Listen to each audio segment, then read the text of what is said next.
Sia and Sean Paul and Cheap Thrills. It's Felixstowe Radio Breakfast. Speaking of cheap thrills, the cheapest that we can afford here at Felixstowe Radio, it's Tommy Larkins. Hello, Dan. How are you? I'm emotional, Tommy, if I'm honest with you. The last radio programme. All good things must come to an end. But I didn't expect it to be so soon. I know. But the good news is, Tommy, you're going to continue giving us movie reviews over on YouTube. Definitely, absolutely. So all you got to do is go to YouTube, search for Tommy's movie reviews in Felixstowe, and you'll find him. Yeah. Just look us up, and you'll find me and Dan still talking the stuff about the movies, won't we? Yes, polite way of putting it, because you have to. Yeah. So, Tommy, of course, what film have you got for us today? So we spoke about Willy Wonka and the Chocolate Factory last week, didn't we? We did. It seems only natural that we talk about the remake this time. Such a random film to end on, I know, but it's just something that falls into place with our duet of Chocolate Factory movies. Of course. But I figured let's just get right into it. So let me get started. I'm just going to make sure I find the right way to start it, because I was quite unprepared. Typical of me. Last show. You're doing this to cheer me up and distract me from the bad news that lies with us, Tommy. That I'm feeling that quite a bit. Okay, I like that. Understandable that after 35 years, Hollywood would want to make a remake of the beloved 1971 Willy Wonka and the Chocolate Factory, considering the upgraded technology that was now available to them. It could have met Roald Dahl's vision from the book under better circumstances. It did seem fitting that they go for Tim Burton to direct this, considering his colourful visionary direction style, but some decisions were made in this film that really lost its magic that the 1971 original film had in comparison. Johnny Depp as Willy Wonka is the perfect example of a good actor doing a bad performance. Ooh. He channels a man-child giggling persona that is very off-putting and unwelcoming to a degree. That's the way it kind of works in some scenes, but not in others, doesn't it? That's a hard one, actually. It's very unnerving. Yeah.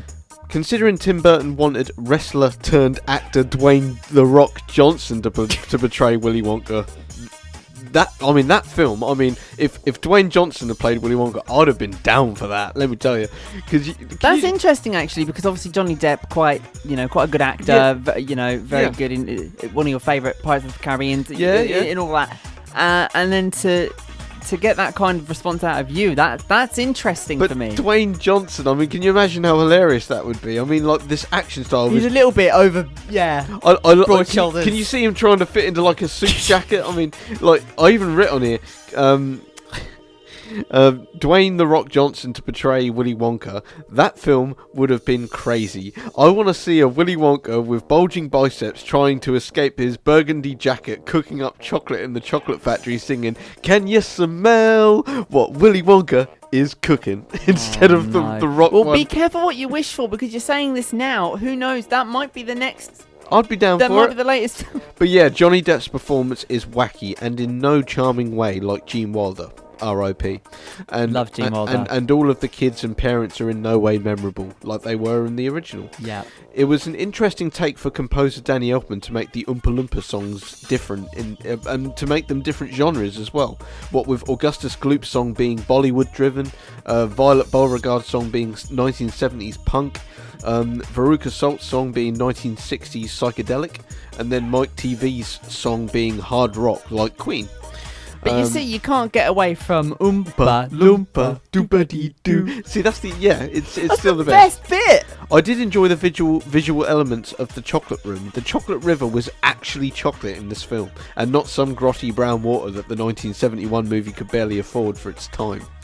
Augustus had to eat that. I feel shout out to the poor kid.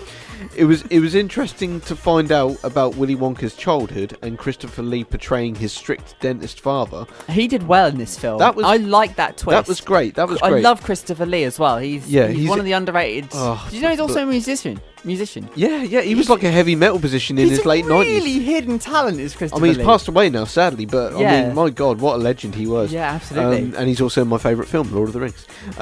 Because the dearly departed actor had such a presence despite how minimal. And that's what we're talking about. This film is called Charlie and the Chocolate Factory, but it focuses more on Willy Wonka. Yeah. And the one we spoke about last week focuses more on Charlie, yet that one's called Willy Wonka and the Chocolate Factory. Yeah. So you got this weird role reversal. Yeah. So to close, this film is an interesting take on the story, but it ultimately loses the heart of the book and the 1971 adaptation. In those versions, you feel like Wonka is unstable but warm, and he ultimately knows what will happen and is showing you the way. Yet in this version, he is a giggling, unnerving man-child who wants to take Charlie to live with him at the factory at the end, but not his family too.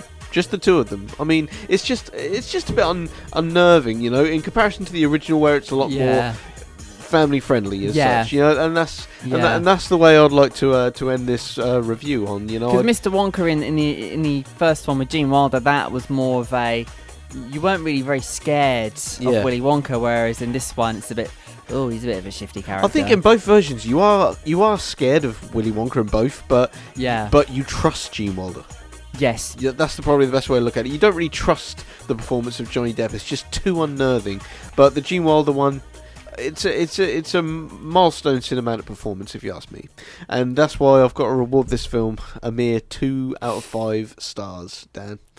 And, harsh, but I think fair. Yeah, the original has a lot more charm to it.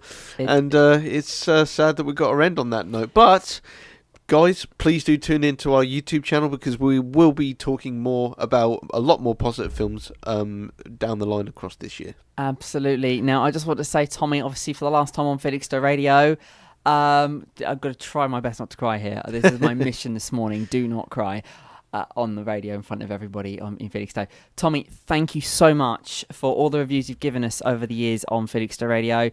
Thank you for getting up early, driving down here, being late every time for the Friday reviews. I'm sure many people across Felixstowe are going to miss you on the way to work, on the way to school. You've been absolutely brilliant. So everybody, a round of applause for Tommy! Thank you. COVID rules means it's only you and I here. But again, thank you so much. It's been an absolute pleasure to have you, Tommy. No, it's been an honour to do it, Dan. And it's really like it's sparked my interest in film even more. And I really hope it's done the same for a lot of people who are listening. Oh, it really has. Well, Tommy from Felixstowe Radio and as well from me as well. Okay, we'll continue on YouTube, but play along. Goodbye. I bid you all adieu. Farewell.